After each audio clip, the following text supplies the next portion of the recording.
अस्सलाम वालेकुम प्यारे बच्चों, जमात नहूम का हिसाब का हिस्सा दुवम से पहला सबक हमने शुरू किए थे। इल्म हिंसा के बुनियादी तसव्वुरात, इसमें मशकी सेट 1.1 ये हमने पिछले वीडियो में देखे थे।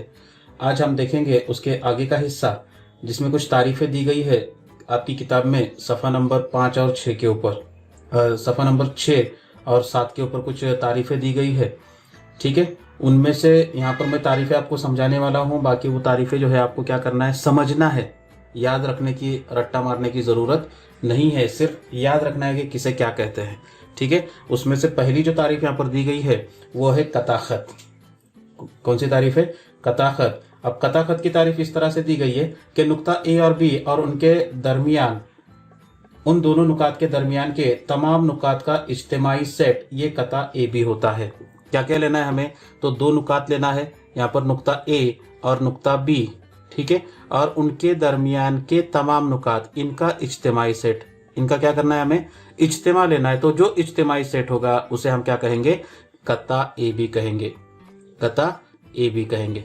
ठीक है, कता ए बी। और कता ए बी की लंबाई, कता ए बी की लंबाई, कता ए बी की लंबाई को हम लेंथ ऑफ ए बी से जाहिर करते, और ये लेंथ ऑफ ए बी यानी नुकात ए और बी के दरमियान का क्या होता है? फासला होता है। ठीक है, अगर लेंथ ऑफ ए बी बराबर समझो 10 सम है या 10 है, तो इसको हम लोग मुख्तसरन ए बी बराबर 10 इस तरह से भी लिखते हैं। ठीक है, तो ये पहली तारीफ हो गई कता ए बी की। कोई दिक्कत है इसके अंदर? नुकात ए और बी को दिए गए कता के इख्तितामी नुकात यानी आखिरी नुकात ऐसा कहते हैं। ठीक है, उसके बाद में दूसरी तारीफ है शुआ ए बी। शुआ A B. अब शुआ ए बी के लिए ए ये उसका शुरुआती नुक्ता होगा। ठीक है, या फिर ये ए बी ये कता होगा, ए बी ये कता होगा। तो ऐसे तमाम पी नुकात, ऐसे तमाम पी नुकात कि जो ए डैश बी डैश पी हो, यानी ये तीनों नुकात कैसे हो? हम खती हो। ऐसे तमाम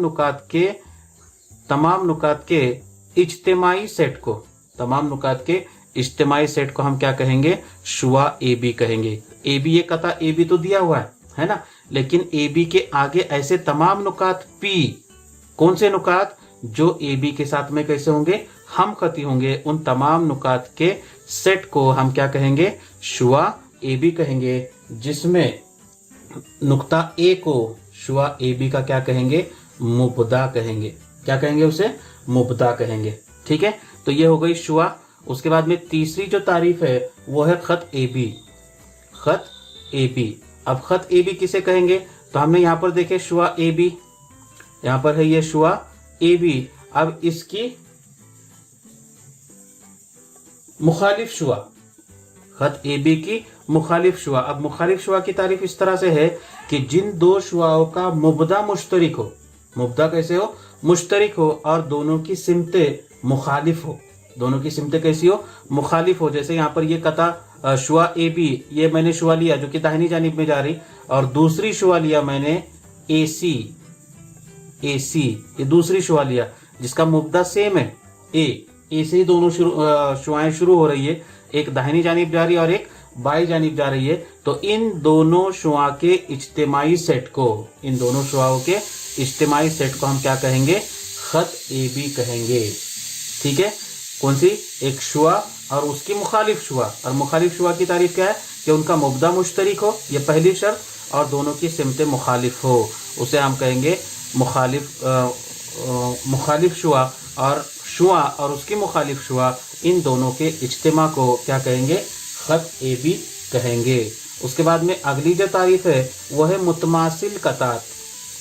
मुतमासिल कतात। अगर ए बी की लंबाई ये मसावी है सी डी की लंबाई के, अगर दिए गए दो कतात की लंबाई कैसी है? मसावी है, तो हम कहेंगे कि वो दोनों कतात कैसे कतात है? मुतमासिल कतात है। जैसे यहाँ पर ए बी की कता की लंबाई और सी डी की कता की लंबाई मसावी है, तो हम कहेंगे कि कता ए बी है ना मुतमासिल। ये मुतमासिल की अलामत है, बराबर की अलामत लगाना है और उस पर इस तरह से जो है डिजाइन करनी है। ठीक है, उसके बाद में कता सी डी, कता सी डी। तो यहाँ पर कता ए बी ये मुतमासिल है कता सी डी के। इस तरह से लिखेंगे। कब लिखेंगे? अगर दिए गए दो कता की लंबाई कैसी होगी? मसावी होगी। अब उसके बाद में उसकी खुसूसियात है, मुतमासिल कतात की खुसूसियात। मुतमासिल कतात की खुसूसियात दी गई है तुम्हारी किताब के अंदर। ठीक है, 3 खुसूसियात है। इससे पहले हम लोग पढ़ चुके हैं इन खुसूसियात को, जिसमें सबसे पहली जो खासियत है उसे हम कहेंगे अक्सी खासियत। कौन सी खासियत? अक्सी खासियत। अब अक्सी खासियत क्या कहती है कि कोई भी दिया गया कता हो, कता ए बी, ये खुद के मुतमासिल होता है। खुद के क्या होता है? मुतमासिल होता है। इसे हम कहेंगे अक्सी खासियत। उसके बाद में दूसरी जो खासियत है वो है तशाकुली खासियत। कौन सी खासियत? तशाकुली खासियत। अब तशाकुली खासियत क्या कहती है कि अगर कता ए बी, अगर कता ए बी ये मुतमासिल है किसके? कता सी डी के, है ना? तो कता सी डी ये मुतमासिल होगा कता ए बी के। यानी अगर पहले कता दूसरा कता के मुतमासिल है तो इसका मतलब दूसरा कता पहले कता के क्या है? मुतमासिल है। इस खासियत को कहेंगे तशाकुली खासियत। ठीक है। और तीसरी जो खासियत है उसका नाम है इंतकाली उबूरी खासियत। इंतकाली उबूरी खासियत।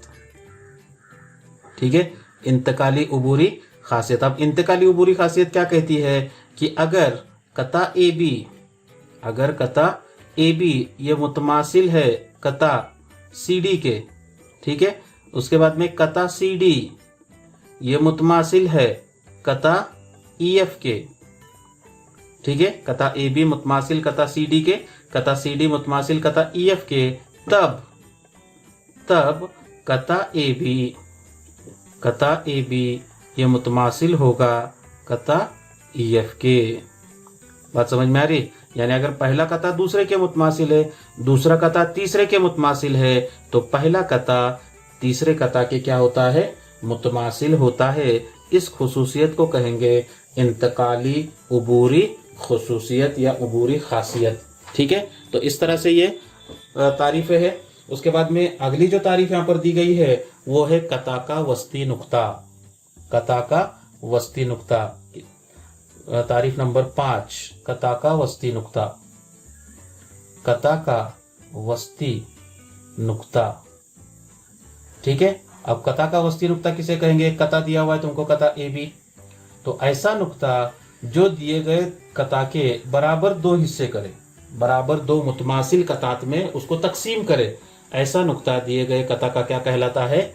वस्ती नुक्ता कहलाता है। ठीक है, ऐसा नुक्ता जो दिए गए कता को बराबर 2 मुतमासिल कतात में क्या करे? तकसीम करे। तो यहाँ पर ए एम की लंबाई और एम बी की लंबाई कैसी होगी? मसावी होगी। एम बी की लंबाई मसावी होगी और वो लंबाई 1/2 होगी किसके? ए बी की लंबाई का 1/2, यानी ए बी की लंबाई का क्या होगी? वो निस्फ होगी। ठीक है, तो उस नुक्ते को हम क्या कहेंगे? दिए गए कता का वस्ती नुक्ता कहेंगे। उसके बाद में छठा जो तारीफ है कि कताते खत का मुआजना। कताते खत का मुआजना, मुआजना करना है हमें। ठीक है, तो यहाँ पर मुआजना इस तरह से करेंगे हम लोग कि अगर लेंथ ऑफ ए बी ये छोटी है लेंथ ऑफ सी डी के और वो छोटा है लेंथ ऑफ ई एफ के, 3 कतात की लंबाई तुमको मालूम है, ए बी की लंबाई 2 है, सी डी की लंबाई 5 है और ई एफ की लंबाई 10 है। तो इस तरह से हम लिख सकते हैं कि ए बी की लंबाई ये छोटी है सी डी की लंबाई से और सी डी की लंबाई ये छोटी है ई एफ की लंबाई से। तो कता ए बी ये छोटा होगा सी डी के और सी डी कता ये छोटा होगा ई एफ के। इस तरह से हम क्या करते हैं? उनके दरमियान में मुआवजना कर सकते हैं। उन दिए गए 3 कतात के दरमियान में मुआवजना कर सकते हैं कि कौन सा छोटा कता होगा और कौन सा बड़ा कता होगा, और ये कता हम उनकी लंबाई से तय कर सकते हैं। ठीक है, अब 7वां जो सवाल है, 7वीं जो तारीफ दी गई है यहाँ पर वो है कतात या शुआओं की उमूदियत। कतात या शुआओं की उमूदियत। ठीक है, अब इसके अंदर दो कतात हो सकते हैं, दिए गए दो कता ए बी और यहां पर ये कता सी डी, ठीक है। उसके बाद में दो शुआ हो सकते, ये एक शुआ ए बी और ये दूसरी शुआ सी डी, ठीक है। या फिर एक शुआ या फिर एक कता हो सकता है, ये कता ए बी, सॉरी शुआ ए बी और ये कता सी डी। अगर इस तरह से दो कतात के दरमियान में, दो शुआओं के दरमियान में या फिर एक कता और एक शुआ के दरमियान में बनने वाला जाविया, अगर जाविया कायमा हो, बनने वाला जाविया क्या हो, जाविया कायमा हो, तो ऐसी सूरत में वो दोनों कतात या वो दोनों शुआएं या एक कता एक शुआ ये आपस में एक दूसरे पर उमूद है, ऐसा हम कहेंगे, ठीक है। कब कहेंगे, जब दोनों के दरमियान में बनने वाला जाविया ये क्या हो, 90 दर्जे का हो, ठीक है। उसके बाद में अगली जो तारीफ है वो है नुक्ते का खत से फासला, नुक्ते का खत से फासला, ठीक है। नुक्ते का खत से फासला, तो यहां पर एक खत दिया हुआ है तुमको, खत ए बी है, सपोज ए बी, ठीक है, और उसके बाहर कोई नुक्ता सी है। अब उस नुक्ते सी का खत ए बी से अगर फासला मालूम करना है तो हमें क्या करना होगा, तो सी से खत ए बी पर उमूद खींचना होगा, सी डी।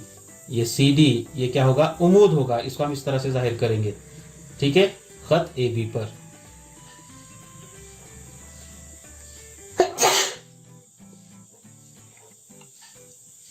तो यहां पर कता सी डी ये उमूद होगा किस पर, खत ए बी पर। तो वो कता सी डी ये नुक्ता सी का खत ए बी से क्या होगा, फासला होगा, ठीक है। ये जो अलामत है ये उमूद की अलामत है। जैसे यहाँ पर ए बी और सी डी एक दूसरे पर उमूद है तो हम उसको इस तरह से लिखेंगे, ए बी उमूद सी डी, या कता ए बी उमूद है कता सी डी के, इस तरह से लिखेंगे।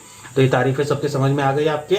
इन तारीफों का इस्तेमाल करके हमें अगली मश्क यानी मश्की सेट 1.2 की कुछ मिसालें हल करनी है।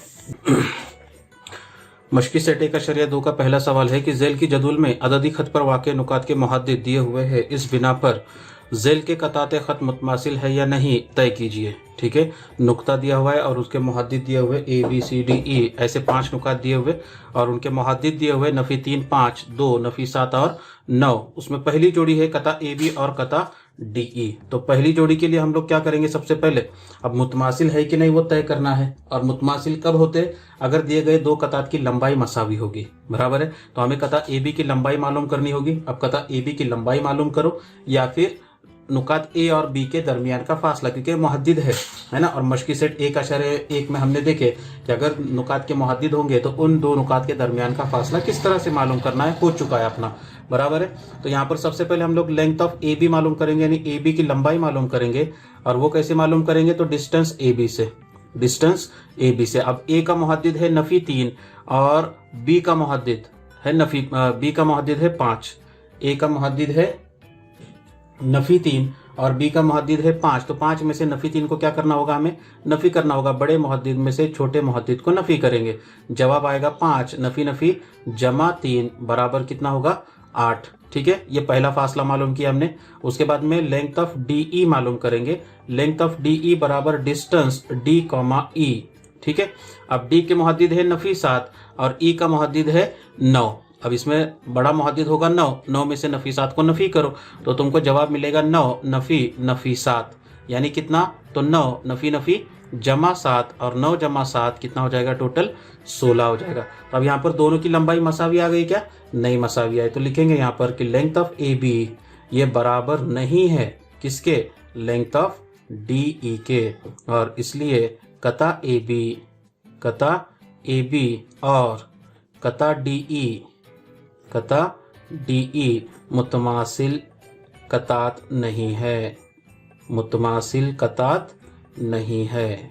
इस तरह से जो है क्या करेंगे, जवाब को मुकम्मल करेंगे, ठीक है। अब दूसरा लेंगे, दूसरी जोड़ी में बताता हूँ आप लोगों को। कता बी ई दिया हुआ है तो लेंथ ऑफ बी ई पहले मालूम करेंगे हम लोग। अब लेंथ ऑफ बी ई कैसे मालूम करेंगे, तो डिस्टेंस बी ई लेंगे, ठीक है। अब बी के मुहद्दिद कितने हैं, 5, ई के मुहद्दिद कितने हैं, 9, बराबर है। इसमें बड़ा मुहद्दिद आएगा 9, 9 में से 5 को नफ़ी करो तो 9 नफ़ी 5 बराबर जवाब कितना आएगा, 4। उसके बाद में लेंथ ऑफ ए डी मालूम करो, ए डी, ठीक है। ए का मुहद्दिद है नफी 3 और डी का मुहद्दिद है नफी 7। अब नफी 3 और नफी 7 इसमें बड़ा मुहद्दिद कौन सा होगा? तो नफी 3 ये बड़ा मुहद्दिद होगा और नफी 7 ये छोटा मुहद्दिद होगा। तो नफी 3 उसमें से नफी करेंगे नफी 7 को, जवाब मिलेगा तुमको नफी 3 नफी नफी जमा 7। अब यहाँ पर अलग अलग अलामतें हैं, अलग अलग अलामतें होगी तो क्या करना है तुम्हें? तफरीक का अमल करना है। 7 में से 3 को नफी करना है, 4 बचेंगे और बड़े अदद की अलामत, बड़ा अदद 7 है उसको जमा की अलामत है, तो जवाब आएगा जमा 4। बराबर है। अब दोनों की लंबाई मसावी हो गई, इसलिए लेंथ ऑफ बीई ये बराबर हो गई लेंथ ऑफ एडी के, बराबर है। और इसलिए कता बीई ये मुतमासिल होगा कता एडी के।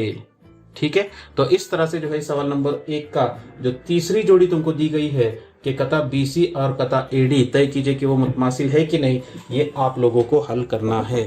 ठीक। सवाल नंबर 2 इस तरह से है कि नुक्ता एम कता ए बी का वस्तीय नुक्ता है और ए बी बराबर 8 दिया हुआ है। ए बी बराबर कितना है? 8 है। तो ए एम बराबर कितना?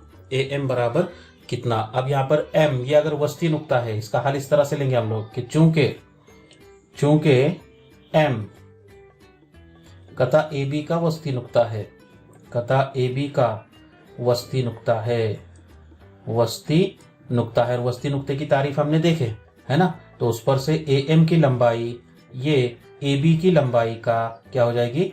निस्फ हो जाएगी, आधा हो जाएगी, बराबर 1/2 ज़र्ब ए बी की लंबाई कितनी आएगी? 8, 2 1 का 2, 2 चौक 8, मुख्तसर करेंगे तो ए एम की लंबाई मिलेगी ए एम बराबर 4। ठीक है। इस तरह से ये दूसरी मिसाल को हल करना है। उसके बाद में मिसाल नंबर 3 नुक्ता पी कता सी डी का वस्तीय नुक्ता है और सी पी बराबर 2.5 हो तो सी डी बराबर कितना? ठीक है। तो यहाँ पर सी डी ये कता दिया हुआ है, पी उसका वस्तीय नुक्ता है और सी पी की लंबाई दी गई है 2.5, तो हमें पूरी सी डी की लंबाई मालूम करना है, बराबर है। यानी आधे कता की लंबाई दी गई है और पी उसका वस्तीय नुक्ता है, तो पूरी सी डी की लंबाई क्या होगी? तो सीपी का दुगना होगी, डबल होगी। जैसे यहाँ पर पूरी लंबाई दी गई थी 8 और उसके आधी लंबाई कितनी मिली थी तुमको? 4 मिली थी, तो ये 4 का डबल करेंगे तो कितना मिलेगा? 8 मिलेगा। तो हल इस तरह से शुरू करेंगे कि चूंकि नुक्ता पी ये कता सी डी का क्या है? वस्ती नुक्ता है, इसलिए सी डी बराबर 2 ज़र्ब सी पी, यानी 2 ज़र्ब 2.5 बराबर 2 पंजे 10 का सिफर हासिल है 1, 2 दूनी 4 और 1 5। अशारे के बाद 1 हिस्सा दाहिनी जानिब से 1 हिस्सा छोड़ेंगे और अशारे की अलामत आएगी, और इस तरह से सी डी बराबर कितना मिलेगा तुमको? 5 मिलेगा। ठीक है। तो इस तरह से जो है ये मिसाल नंबर 3 हल करनी थी। अब उसके बाद में मिसाल नंबर 4 दिया हुआ है कि अगर ए बी बराबर 5 सम, ए बी बराबर 5 सम, उसके बाद में बी पी बराबर 2 सम, उसके बाद में तीसरा कता है ए पी बराबर 3.4 सम, है ना, हो तो कताते खत का छोटा बड़ापन तय कीजिए, छोटा बड़ापन तय कीजिए, है ना। कौन सा कता छोटा होगा, कौन सा कता बड़ा होगा, यह हमें क्या करना है? तय करना है। लंबाइयाँ जो दी गई है उसमें सबसे छोटी लंबाई है 2, उससे बड़ी लंबाई है 3.4 और उससे बड़ी लंबाई है 5। ठीक है। और इसलिए 2 यानी क्या? तो बीपी कता की लंबाई ये छोटी है, 3.4 यानी एपी कता की लंबाई वो छोटी है, लेंथ ऑफ ए बी के। ठीक है। और इसलिए बीपी ये कता छोटा होगा एपी कता के, वो छोटा होगा ए बी कता के। इस तरह से हम दिए गए तीनों कता में छोटा बड़ापन क्या कर सकते? तय कर सकते हैं। तो इस तरह से ये सवाल नंबर 4 क्या करना था? हमको हल करना था। अब आएंगे हम लोग सवाल नंबर 5 पर। 5 इस तरह से है कि शक्ल की बिना पर मंदरजा झेल सवालों के जवाब दीजिए। ठीक है। उसमें पहला सवाल है, यहाँ पर एक खत दिया हुआ है TSRPQ, ये हम खती नुकात दिए हुए। ठीक है। अब नंबर 1 शुआ आरपी की मुखालिफ शुआ का नाम लिखिए। अब मुखालिफ शुआ किसे कहते हैं? इससे पहले भी अपना हो चुका है मुखालिफ शुआ जिसका मुबदा मसावी हो। अब यहाँ पर जब हम शुआ आरपी लिखते हैं बाई जानिब से नाम पढ़ते हैं, शुआ पीआर नहीं पढ़ेंगे इसको बल्कि शुआ आरपी, तो आर जो है ये क्या होगा? उसका मुबदा होगा। ठीक है। तो जिन दो शुआओं का मुब्दा मुश्तरिक हो और मुखालिफ सिमत में जाती हो। अब आरपी यानी आर से शुरू हो गई, पी की सिमत में जा रही है आगे की जानिब, तो आर से शुरू होने वाली और बाई जानिब में जाने वाली शुआओं के नाम लिखना है। तो शुआ आर एस और शुआ आर टी, ये दो शुआएं हैं जो शुआ आर पी की मुखालिफ शुआएं हैं। तो मैं यहाँ पर सिर्फ नाम लिखता हूँ, आप लोग उसको पूरे जुमले में जवाब लिखेंगे। शुआ आर एस और शुआ आर टी, शुआ आर टी, ठीक है। ये दो शुआएं ऐसी है जो आर पी की मुखालिफ शुआओं के नाम है। उसके बाद में शुआ पी क्यू और शुआ आर पी का इज्तिमाई सेट लिखिए। शुआ पी क्यू, शुआ पी क्यू, पी क्यू यानी पी से स्टार्ट होके क्यू की सिमत में जाने वाली, और शुआ आर पी, आर से शुरू होके पी की सिमत में जाने वाली, बराबर है। इनका इज्तिमाई सेट, इज्तिमा करना है उनका, क्या करना है हमें, इज्तिमा करना है। अगर इज्तिमा करना है तो इज्तिमा क्या आएगा वो दोनों का, शुआ आर क्यू आएगा, शुआ आर क्यू, शुआ आर क्यू, ये क्या होगा उसका इज्तिमा होगा, ठीक है। उसके बाद में कता पी क्यू और कता क्यू आर का इज्तिमाई सेट लिखिए। कता पी क्यू यानी पी से क्यू तक का कता, और उसके बाद में कता क्यू आर, इन दोनों का क्या करना है हमें, इज्तिमाई सेट लिखना है। तो वो इज्तिमाई सेट क्या आएगा, कता क्यू आर, ये उसका इज्तिमाई सेट होगा, दोनों का इज्तिमा लेना है। अब पी क्यू जो है वो क्यू आर के अंदर भी शामिल है, तो क्यू आर का कोई यानी पी क्यू का कोई मतलब नहीं होता, तो जो कता क्यू आर है वही कता क्यू आर, ये कता पी क्यू और क्यू आर का क्या कहलाएगा, इज्तिमाई सेट कहलाएगा, ठीक है। चौथा सवाल इस तरह से है। अब यहाँ पर कता क्यू आर किन शुआओं का जिम्नी सेट है। कता क्यू आर, तो कता क्यू आर ये शुआ आर क्यू है ना, यहां से यहां तक का ये जो कता दिया हुआ है ये किन शुआओं का जिम्नी सेट है वो लिखना है, यानी वो कता उसके अंदर शामिल होना चाहिए, बराबर है।